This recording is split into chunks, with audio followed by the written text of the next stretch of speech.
Hi, friends. Welcome back to Live the Roxy on this Monday, September 20th. Holy shit, that sounds so late into the year. On this Monday, September 20th, which is the Monday after Emmy Sunday being the biggest night in TV of the year, TV being my favorite thing on the planet. So I'm excited to talk all things Emmys. I know at this point you probably heard some people talk Emmys and whatnot, but I have my own thoughts and I'm the one who actually watches all those TV shows. So Plus, it's only been out for 3 days, but I binged all of Sex Education. And I am not convinced that Sex Education isn't the best Netflix show original ever. And I'd love to hear you guys' thoughts. So let's talk Sex Education, let's talk Emmys, and let's talk you guys at home. Streamlabs.com/Roxy Stryer. Send in Streamlabs, super chats, questions, comments, concerns, things about your life, things about my life, things about the Emmys, things about your favorite TV shows, things about the best shows on Netflix, things about Sex Education, any and everything you have going on. We're only going to be here today for a half hour because I have to run an intern meeting after that. And then after that, I'm going to see Dear Evan Hansen with the Whirl Girls. If you are a patron of the Whirl Girls, then we will be doing a Patreon stream tomorrow about Dear Evan Hansen, spoiler free, and other things that are going on, plus some new moon witchy shit. I guess tonight is new moon. New moon makes it sound like we got rid of the old moon. Like, what other thing in the world do you call new that isn't actually new? It just came back. It's not like a new moon. I've never understood that. You know, I'm a very literal person. I get full moon, that I understand, but new moon, it's like, it's like if you have a shirt and you're giving it to somebody as a present and you say, this is a new shirt. No, it's a repurposed shirt. It's back again shirt. It's a full shirt, but it's not really a fucking new shirt. No. Streamlabs.com/Roxy Stryer. What's going on with you guys? Do you think I'm taking things too literally? The answer to that's probably yes, you do. September 20th, like I said. Let's see what's going on in the Streamlabs with y'all. Okay, Glenn Caesar started us off today because he's the Zenist. He said, hello and happy Monday, Roxy. Thank you for choosing to hang out with us today. Bunnies, hugs, peace, and good stuff to you, your dad, Sky, Jet, Grammy, Papo, and your family. Be most excellent to yourselves and each other. Roxy and rock stars, because you deserve it. Roxy and rock stars who show up and give all their support whenever, however they can. Thank you for being a friendly support pillar of strength for the people around you. Everyone who's battling, keep on fighting. You're a winner. Every win for you is a win for all. Thank yous to Sir Joker, Rob, Matt M, Legoland. Where the fuck's Legoland been? And to you, Roxy, Grammy, Papo, Dorina, Steph, the rock stars, and world friends for helping me to remember what and who I am, to just be myself, always and in all ways. So I'm going to light a candle and not curse the darkness. Love that, Glenn. Glenergy's debut is tonight. I'm going to talk about CP and me not saying fuck my life / I hate it here, especially as an 8-year-old child.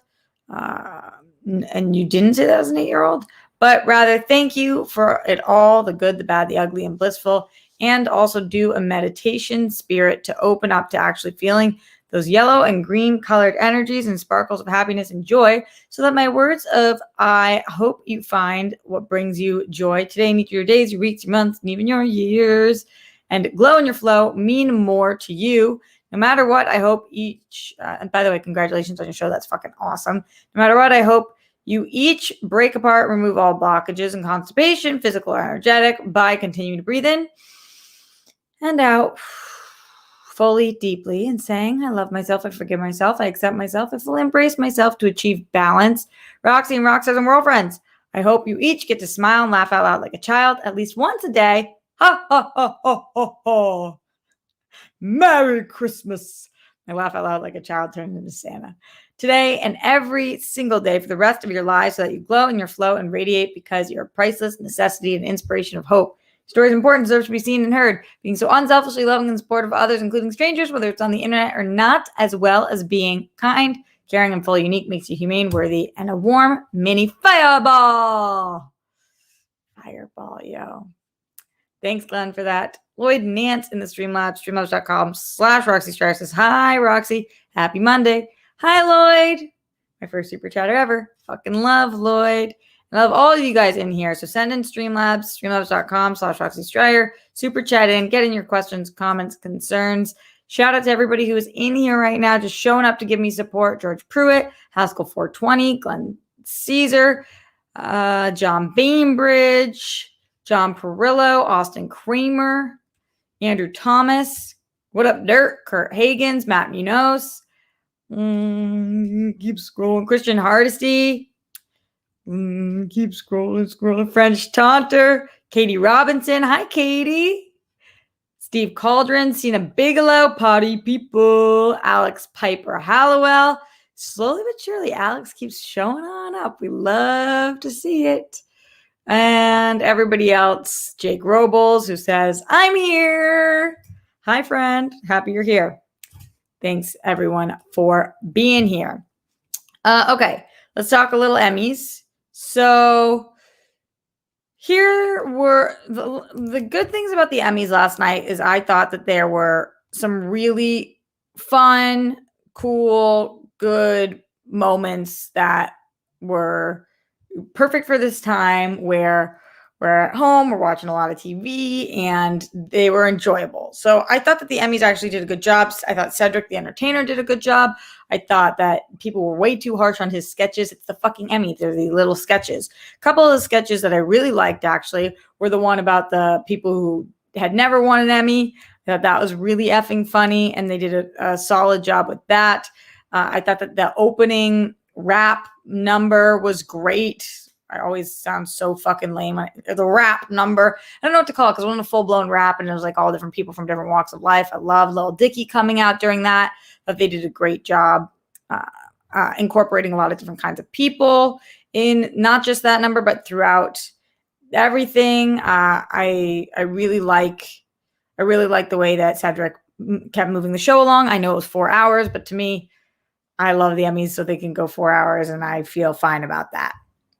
I thought some of the presenters did a great job, including and mainly the Schitt's Creek bit. The teleprompter bit really landed for me. Maybe it's because I love Schitt's Creek. Maybe it's because Catherine O'Hara is like the most perfect specimen. All four of these people are. I just was really excited to see them all back together, and they did a great job. Jennifer Coolidge, I thought, did a great job presenting as well. Love her. And after watching White Lotus, which is her best performance yet, I think, watching her present was really, really fun. They acknowledged Debbie Allen, who I adore. So that was a really strong choice also. Some of the acceptance speeches were meh, and some of them were pretty great. Michaela Coles taking the cake for me, her winning for writing. I think she should have won for acting as well. But her winning for writing was really special. Conan O'Brien gave like literally no fucks between this thing and him just yelling. Conan's the fucking shit. Sometimes he really makes me laugh hard. And I like that a lot. Seth Rogen, I believe that he really genuinely really was fucking annoyed with the COVID situation and thought this was going to be outdoors. I like that he said something. Seth Rogen also has just majorly changed his appearance, his style game. And I feel like he has Hollywood in the palm of his hand right now in the best way. I wouldn't want it to be in anybody else's hand. I love Seth Rogen. First of all, go Jews, but also just he's so fucking funny and he doesn't give a flying shit about, he's like, how could we have done this? And then he's like, that's all the jokes I wrote, but like, did you write that one?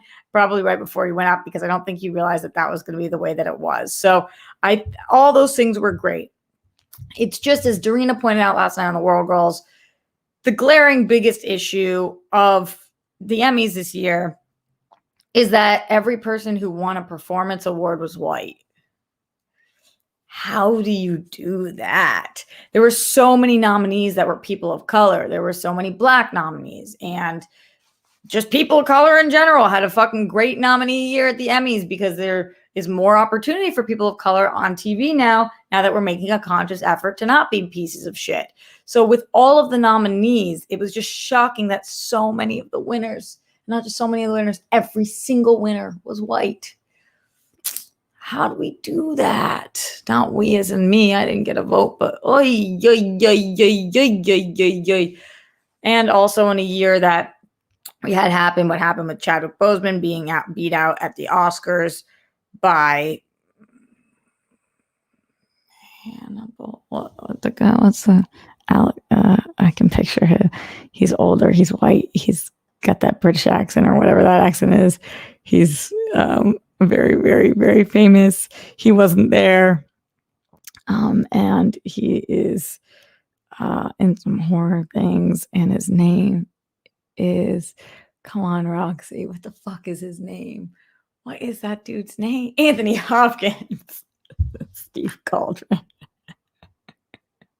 Not me not being able to remember Anthony Hopkins' name. Oh boy.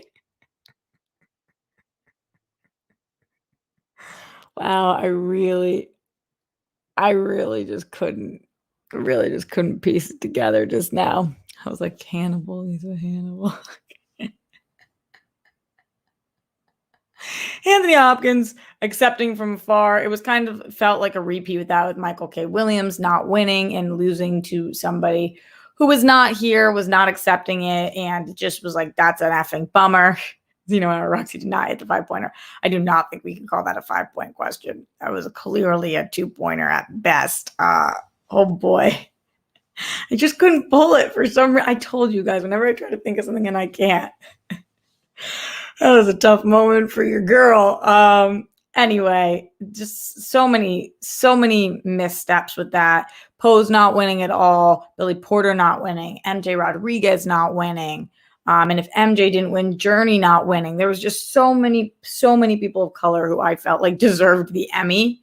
And it's not like the people who were white did not deserve the Emmys. It's just like when everybody's kind of deserving, how come it went to all white people? It's just, that was tough. It's just tough. So that was not my favorite part of the Emmys. I'm sure not your guys' favorite part of the Emmys too. In the Streamlabs, streamlabs.com/Roxy Stryer, Paul3JP says, yo, happy motherfucking Monday, one and all. Paul, how are the Emmys last night? Hope everyone hearing this had an amazing week. We out here, we live in, let's crush this thing called existence. Also respect to Michaela Cole, absolute assassin. Yeah, I love Michaela Cole's speech. I love her dedicating it, her award to all the sexual assault survivors. And because that's really what I May Destroy You is about. I love her talking to the writers and saying, write the tale that scares you. I think that's really important too. None of us ever want to go there, but going there is wildly valuable and important. So I thought for good reason she won that. I think that her performance was phenomenal too. But yeah, she was great. RuPaul, obviously not for acting, but for being RuPaul, won, and that's a good victory. So I was excited for RuPaul. I feel like I'm really emphasizing the RuPaul instead of RuPaul. Whatever it is, what it is. Yeah. What do you guys think? Streamlabs in. Oh, I've got these little fucking gnats over the house. They're really pissing me off. Streamlabs.com/Roxy Stryer. Get in your questions, comments, concerns about all things Emmys. Some of the sketches didn't land as well. There was one Cedric one where he was pretending like he was in the Emmys throughout time or whatever, and he was green screened in. That thing didn't work for me, whatever that was. Not only did I watch the Emmys leading up to the World Girls, but then went back afterwards and rewatched the whole thing. Who was the one making that speech that just ran so fucking long? Was it the Queen's Gambit people? And it was just like, ugh, no, it's not the look right now. Get off the stage. Dark Jedi Knight says, I'm just starting watching Ted Lasso last week and starting season 2. How can a show with this much positivity be so goddamn amazing? Yeah, I was excited to see the love for Ted Lasso for sure. Ted Lasso is a show that I think it only could be as successful as it is during this time.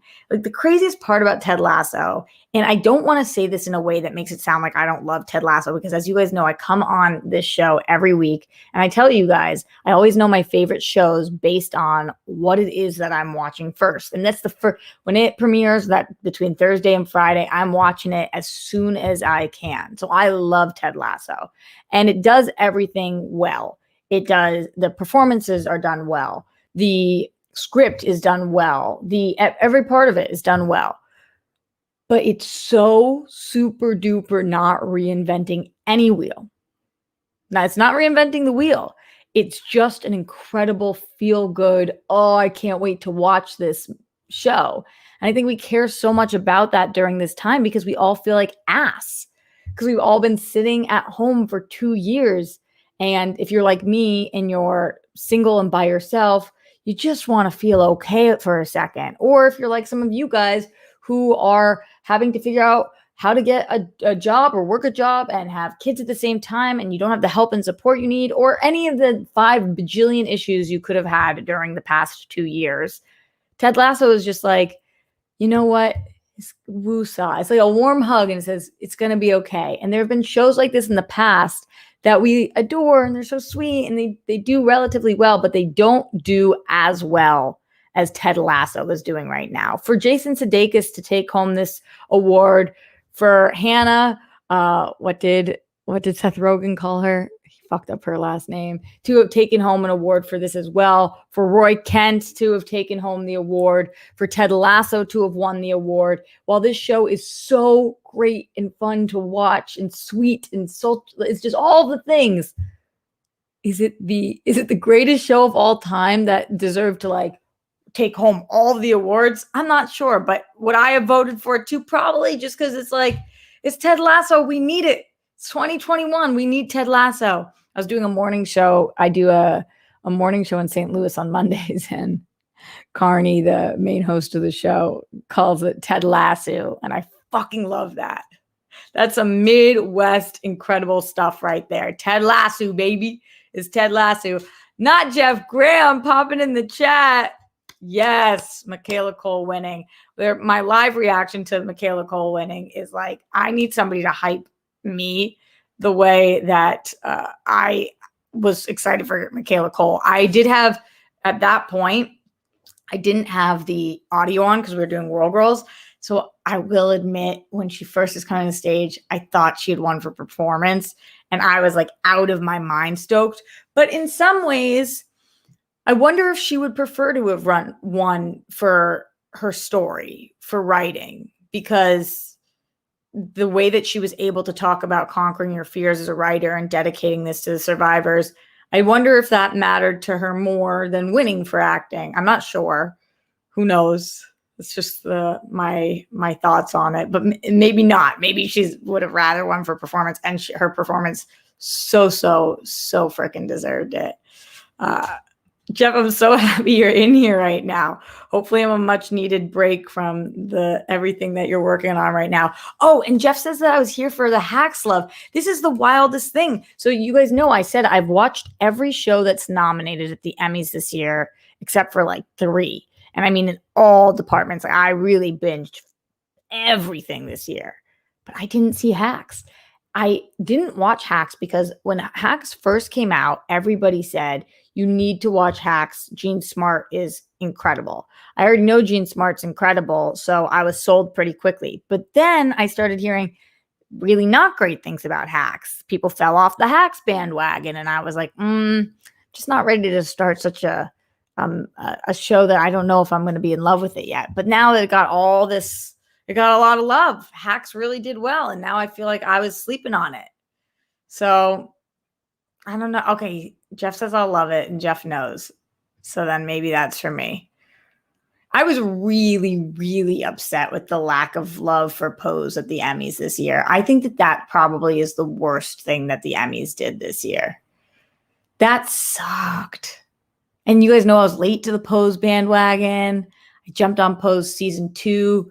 That's when I started. I went back, binge 1. And then Pose did that weird thing where you couldn't watch it anywhere because it was part of the FX Hulu merger, but it had already been canceled after season 3, so it wasn't on Hulu, and it was hard to find. There was a whole thing, so it was hard to figure out where to watch it, and then I feel like it lost momentum. But this final season was so great, and it closed in such a way that I was like, wow, they really tied a bow on this story. It was a perfect end of season. And then for Billy Porter and MJ and Post all get shut out.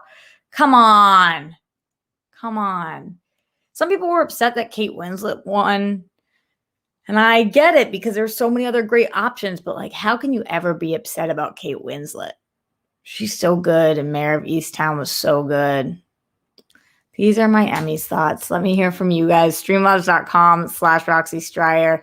Let me know what the biggest snubs were. What did you think deserved it the most? What were you happy about? We don't have to always just give the snubs. You can say, I think the Emmys really nailed this thing. I think the Emmys really nailed their host selection this year. Who knew that Cedric was going to be such a great Emmys host? I could have guessed, but he did a great job. Glenn Caesar in the Streamlabs says, no, I actually did say, fuck my life / I hate it here to myself and out loud in those moments of solitude as an 8-year-old child before heading into surgery that was supposed to heal and fix my CP and making my walking improve, and asked God to, Glenn, and asked God to let me die. But now and since finding my path, I live at 23 years old and learning to earnestly love myself, forgive myself, accept myself, and fully embrace myself. I don't say fuck my life and I hate it here anymore. No self-hate and negative self-talk. I say thank you. Glenn, I know you are like the most positive. You're kind of like the walking embodiment of Ted Lasso. But you in here, we call you Zen Glenn for a reason.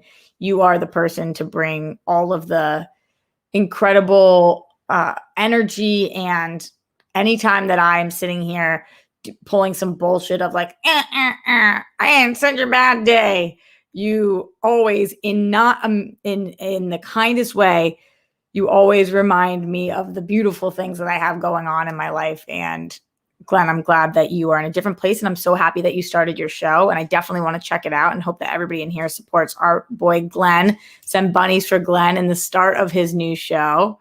I would love if everybody could go and give our friend a lot of love. What else are you guys thinking about the Emmys? Other than the things that I shared so far, I felt like it was a very went off without a hitch kind of night. We didn't have a big La La Land debacle. There was no Janet Jackson nip slip at the Super Bowl. There was no somebody went up there and made a statement that made that person be canceled. It kind of, for a 4-hour show where we had a lot of different moving parts, unless we end up finding that this event was a super spreader and a week from now, and that's the way that this Emmys was remembered, which is actually a relatively large possibility considering the fact that this was a closed room, tented, high amount of people sitting very close to each other, even though you had to be vaccinated, which is very positive. Location, that will be fucking wild if this ends up being a super spreader. But other than that, it feels like it was really a smooth sailing show. I think that people were probably in the production end really excited about it. Jeff says, have you talked about the Roses teleprompter? Yeah, the Roses. Schitt's Creek. Yes, I talked about this a little bit, but that was my favorite part of the whole show. I'm a sucker for good sketches during the Emmys because it really breaks things up. And I love being on the other side of things now, where I know when things are a bit and I know when they're not immediately. And I think that this is so great because you guys, I'm sure at home, you guys are all obsessed with entertainment as well. So you probably caught on to this quick too, but they're such great actors that at first when they said that thing about the teleprompter, like, the teleprompter's not working, tell me how you guys felt. But I believed them for a second. I was like, oh no, oh my God, what's happening? And then they're so good, the way they play off of each other. It really felt for a second like there was a glitch in the system. And then as it just kept going, it got better and better. I don't know who I feel like did the best job in that. Eugene Levy really, really makes me laugh he might know Catherine. I don't know. I don't know who I think is the best of the whole family. They're all incredible. But there was something about Eugene being willing to be the butt of the joke. And he always is willing to be the butt of the joke. And him being willing to lose the lines and all of that. It was so good. They did such a great job with it. And I wish that I know that more four people panels, four people presenters could not work together because they would be jumping all over each other. Not everybody has the skills that the Schitt's Creek cast had, but I wish that we could do more stuff like this because this was a perfect example of what a presenter should be like. If you're not going to be Schitt's Creek, the Schitt's Creek cast, and you're not going to be Jennifer Coolidge, then I don't want you presenting awards because they were the most entertaining. And when you're out there to present the awards, I need a little bit of zhuzh. I need a little bit of something. It's got to break up the dryness because especially if we're going to do a show that runs 4 hours, come on, just give me something. Give me something funny. It doesn't have to be too long and drawn out, but just something. Yeah. Aaron Hall says Eugene Levy and Catherine O'Hara are national treasures. They really are. Isn't it going to be fascinating to see what Annie Murphy and Dan Levy's careers end up being like? Because I know that people are really loving Kevin Can Fuck Himself. I haven't watched the show, but I think that's Annie Murphy's show right now that people are obsessed with. And I know Dan Levy just signed that big major deal with Netflix so that he's going to be pumping out things on Netflix now. And I'm just curious if when Annie and Dan are at the stage of life that Catherine and Eugene are they going to kind of follow in those footsteps, or what will their trajectories even look like? Because I have a feeling both of them, and it doesn't take much of a future seer to know this, but I have a feeling both of them are going to be around Hollywood for a very long time, especially Dan as the creator that he is. I'm curious what stories Annie Murphy would like to tell in the future too. And it's interesting to see her do anything that isn't Alexis, because she's so perfect as a little bit Alexis that I'm excited to see her take on different types of roles. In the super chat, Dark Jedi Knight says Ted Lasso actually is kind of reinventing things. I've seen coaches in different sports adopt the Ted Lasso believe approach. That's interesting. I'm curious about that, Dark Jedi Knight. If you think that, so you're not saying that Ted Lasso is reinventing the television wheel. You're saying that Ted Lasso is inspiring coaches to be better coaches by adopting the believe mentality and approach, which that might be true. And I think, again, is more of a commentary on the times that we're living in and us needing Ted Lasso now, as opposed to us thinking that Ted Lasso is much different than Coach Taylor. The Coach Taylor Friday Night Lights, you're telling me that Ted Lasso reinvents the wheel so much that he is nothing like Coach Taylor? Kind of very similar philosophies. And that is not, I can't emphasize this enough. It is not me to say that I'm not obsessed with Ted Lasso, because I am. I just really think that Ted Lasso has a lot to do with the period of time that we're living in. And believe is what we need right now. And I don't think it's just coaches that are adopting that. I think it's people in general. Oh, interesting. Jeff says I could see Dan Levy hosting a late night show. That would be really fun. I think that we could see that. I think that he's such a creator that I think everything else kind of comes secondary to that. So I don't know. Wouldn't it be wild to see Dan Levy's range? We've only really seen similar types of performances from him. And what if Dan Levy was a villain in a superhero movie? Just throwing something completely random out there. But in the way that we saw that episode of Dave where Lil Dicky is confronting himself, and I referred to him, this is the Lex Luthor version of him, where he's got that shaved head and he's confronting himself. Dave, by the way, consistently getting shunned by the Emmys. I've had it up to here with you guys not recognizing Dave being one of the funniest shows on TV, but fucking okay. The way that episode convinced me that Dave could play a villain in a way that I never pictured him before, because I just pictured Dave as Dave. He's a little dicky. This is what he does. This is the only thing that he does. I would love to see a Dan Levy version of him that is like that polar opposite of who he is. I want to see as a performer what his range is, and could he do something like that? Could he be this like maniacal genius, or I don't know. And then my comic book side of me just starts dream casting, but I don't know if that's even something he wants to do. If he wants to just keep telling the stories he wants to tell, it's just totally fine as well. Justice, thanks for making this an issue, mind-blowing show. You guys in here, and everybody send bunnies if you love Dave.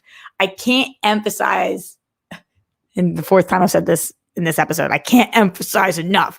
Apparently, instead of just emphasizing things, I tell you I can't emphasize it enough. But I can't emphasize enough how much I love Dave, how much I love Gata. Yes, did I tweet at Gata last night? Yes, I did. Did Gata like my tweet? And is Gata following me on Twitter? Yes, he is. Is that my claim to fame? Yes, it absolutely is. I need more Gata in life. I need Dave to be recognized by the Academy. I need people to be watching Dave the same way that they're watching comedies like Ted Lasso. And yes, Ted Lasso is more for everybody than Dave is going to be. But if you're not watching Dave and you're not watching Rami, you're missing out on some of TV and Pen 15. You're missing out on not just the sweet Ted Lasso comedies, but the comedies that make you like cry. You're laughing so hard you can't breathe because it's just so outrageous comedies. Or as I tell you guys, my favorite genre of all time, cringe. They are cringe comedies for sure. Brittany Parker has a mad crush on Gata. I feel you. Gata's fucking great. What an awesome TV character. Gata should be nominated. Gata should be nominated for Best Supporting Actor in a Comedy Series. That one episode, y'all know, episode 5, season 1. Gata. That's when I started following Gata. I was like, and follow. Yup. You got me with that one. Gata for president. Of what? I don't know, but of something. In the Streamlabs, streamlabs.com/Roxy Stryer, Ken who put says, my feel-good show was atypical. I still haven't seen that one. It was a Netflix show that just finished with 3 seasons. It's about a family with an autistic teen dealing with him growing into adulthood. I'm bummed it got no love anywhere. Ken who put, while I feel like it didn't get as much love as if you're saying that you love the show and it was your feel-good show, it didn't get a ton of recognition. There's a lot of TV lovers that I know who ride for Atypical so hard, and definitely I want to binge that at some point. Well, we're talking about our favorite Netflix shows. I just finished Sex Education season 3, which is its most recent season that just dropped this weekend. And I think, and I'm not ready to make this a full-blown statement yet because there's a lot of Netflix shows, so I really got to. No, I fucking when I don't put my AC on, I know you can hear me. She's coming around to it. She's coming around. She's restarting the camera. All right, she's back. Really making me work for it today. I'm not ready to make a full-blown statement of this because I'm not positive, but I think that Sex Education is my favorite original Netflix series. God, that show, man. Sex Education has everything. Number one, it teaches the value and benefit of exactly what the title is, sex education, and how wildly important and vital it is to educate people about sex. Because while educating them does not, they have so many stats on the show, and in the season 2, you can educate without encouraging, but if you don't educate, it doesn't prevent sexually transmitted diseases. It doesn't prevent teen pregnancies. It's not educating. The statistics on not educating show a higher rate in sexually transmitted diseases and teen pregnancy than educating people on it. And I think that this is one of the biggest problems in this country, is that we we grow up in an educational system that believes that if you don't teach it, it won't happen. And that's with all of the things. I mean, I'm talking about our history with Native Americans and this country's history with slavery and this country's history with everything. We think, put on the blinders, see no evil, hear no evil, speak no evil. If you don't tell the kids about it, they'll never know about it and it won't happen, or it won't re-happen, or it won't come up. That's just not how fucking life works. So I love that this show exists because I think sex education in this country is really, really tough. I have friends who have told me growing up, and I grew up Jewish and in a way that my community was very sex positive. But even if that wasn't the case, I have friends who grew up in communities where they were still educated on sex. But one of my closest girlfriends who went to Catholic school, she grew up thinking that if she had sex, that she would go to hell.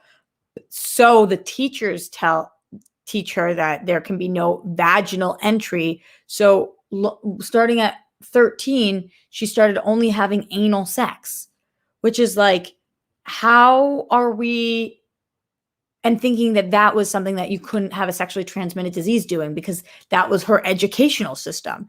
How are we living in and this doesn't take place in America, this takes place in the UK. So I'm not just talking about this country, I'm talking about this world. How are we living in a time where we think that just there's the internet and people have phones in their pockets, that we're living in a time where if we don't tell kids what things are, that they'll never find out about it? That's crazy. So just on that. Then on top of that, this show is ridiculously entertaining. They have characters on the show that I've never seen any kind of character like this. They do a really great job this season in exploring two of their non-binary characters. And I think that that's been really helpful, honestly, really helpful for me because, and I hope for a lot of viewers, I don't have a lot of close non-binary friends.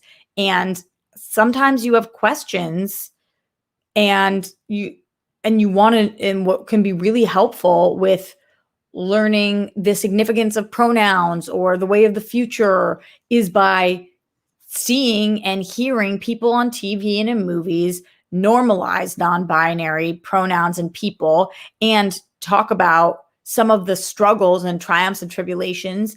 And yeah, the show just continues to evolve and talk about sex education as pertains to your sexual identity, as pertains to actually sex, and to do all that in an entertaining way while also having a cast that is like wildly talented and extremely diverse and just great. Oh, I love this show. And so I think it might be my favorite. I loved the Marvel Netflix shows. I love Stranger Things. I love Stranger Things so much. And Stranger Things season 1 to me is still the strongest of the Stranger Things. So that first season, wow, that was mind blowing. But the show that I'm like, this show is legendary. Everybody should watch this because even when it's cringe, it's so poignant and powerful. And all of those things is sex education. So if you're looking for a new show and you haven't checked out sex education, and you remember that they are not paying me to do whatever this form of a live read that I'm doing right now is just out of my heart wanting you guys to watch this, then please check it out. It's really effing good. It's really, really effing good. I love it. Ambling Soul says sex education is so awkward to watch, which means it's doing its job. Yeah. Jeff says, but Stranger Things. I know. I love Stranger Things. I love Stranger Things. Working Moms, as you know, I love that show, Joseph Ashley, but it's not a Netflix original show. It's a pop show in the same way that Schitt's Creek is a pop show. So I'm not counting as a Netflix original series because it's not Netflix original. And even if I was, I think I would have to put this over Working Moms. I would love, I love that show, but I think that this goes above it just for all the things it's doing and talking about. And it's talking about sex at all different ages. Like we're dealing with sex with married couples, sex with divorced couples, sex when you're in your 60s, sex when you're in your 20s, sex, just the way that I think that it is helpful and entertaining both is I can't write home enough about that show. Send in your Streamlabs. What do you think is the best Netflix show of all time? Streamlabs.com/Roxy Stryer. In here, we've got Della Common who says, hear me out. A Netflix movie where Dan Levy and Larry David are on a father and son road trip. I mean, yes, I didn't even have to hear you out. I'm sold. Larry David, man. God, Larry David and Dan Levy. There's a lot of similarities, I feel. A lot of differences, a lot of similarities. Need that movie. Is that coming? Is that a real thing, or are you just making it up? Paul 3JP in the Streamlab says, Dave is getting no respect. Damn shame. Gata is the best character on a show, and that season 1 finale freestyle was one of the hardest things I've seen in a long time. Legit watch it once a week. No way. Dave is the type of shit I strive to be a part of. Me too. It's really phenomenal. Send in your Streamlabs, your super chats. Oh, it's already 2:35. I have to GTFO. That's all the time that we have for today, guys. We went 40 minutes because I raved about TV. Much love to everybody in here. Stay safe, stay sane. Put down the toilet seat and lid. We don't want those buffoons. Check your internet. You can do so by blowing on it. Make your bed. Don't tremble the Holocaust. Brett Miles, Jonathan, arrest the cops that killed Breonna Taylor. Stay safe, stay sane, and I'll be back here tomorrow, live at the Roxy and on SEN Live. Bye to Jeff Graham. Everyone send love to Jeff Graham for making my year this year. For those of you guys who know, you know. Much love to you and to all of you guys, and I will see you later.